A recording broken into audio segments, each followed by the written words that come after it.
On nous parle toute notre vie de planification pour se rendre à la retraite, mais est-ce qu'il y a une planification qu'on doit faire au moment de la retraite?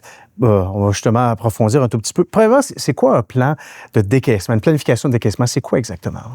En clair, un plan de décaissement, c'est vraiment pour bien gérer ses revenus à la retraite, tout simplement pour s'assurer qu'on en a assez puis qu'on le fasse de la bonne façon puis s'assurer d'une sécurité financière. Puis je dirais même, en bout de ligne, là, ça consiste à faire les choses de la bonne façon, au bon moment, dans le bon ordre, au bon rythme. Puis avec ça, bien, on va pouvoir effectivement combler les besoins tout au long de la retraite. Le point de départ qui est le plus important, puis là, ça, c'est un terme que les gens n'aiment pas entendre, mais c'est le budget. Donc, je ne sais pas si toi, tu as déjà calculé ton budget, là, mais... La réponse, c'est non. J'ai tout le temps, je parle toujours de budget, mais je suis terrible en ce qui concerne faire un budget. Bien, ça, je dirais... Est-ce que vous sentez que j'ai chaud?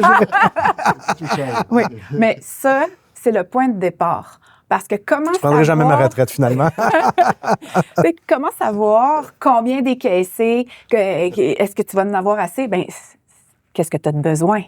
Donc, quel est ton train de vie? Connaître son train de vie. C'est quoi les dépenses que tu planifies faire? À quel âge tu prends ta retraite? Pendant combien de temps tu vas en avoir de besoin? Donc, ça, c'est vraiment le point de départ. Le budget, point numéro 1.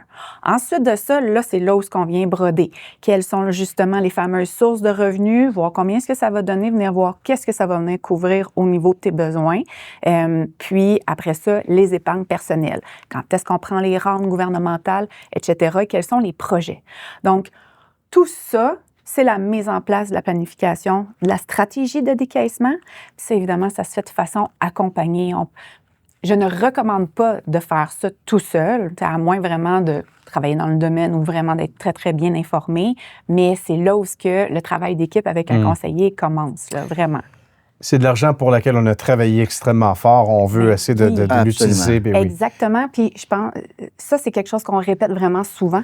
Les gens, quand on parle de décaissement, souvent, les gens sont comme réticents de dire « Ah ouais, je commencerai à décaisser déjà tout de suite mes REER. » Oui, parce que souvent, ce qui va arriver, c'est que quand les gens ne le font pas, mais après ça, il reste énormément de sous sur la table puis ils n'en ont pas profité. Ouais. Puis on a travaillé fort pour mettre cet argent-là de côté. Il faut en profiter. Ouais. Intelligemment, bien sûr. Tout à fait. Et la stratégie peut changer aussi.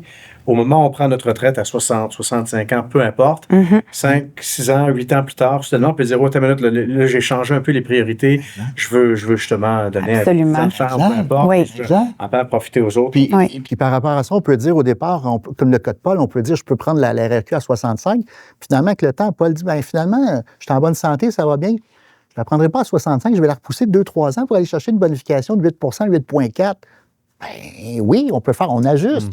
C'est ça qui est le fun avec un plan qui évolue dans le temps, puis avec l'accompagnement d'un conseiller qui est là pour nous épauler là-dedans.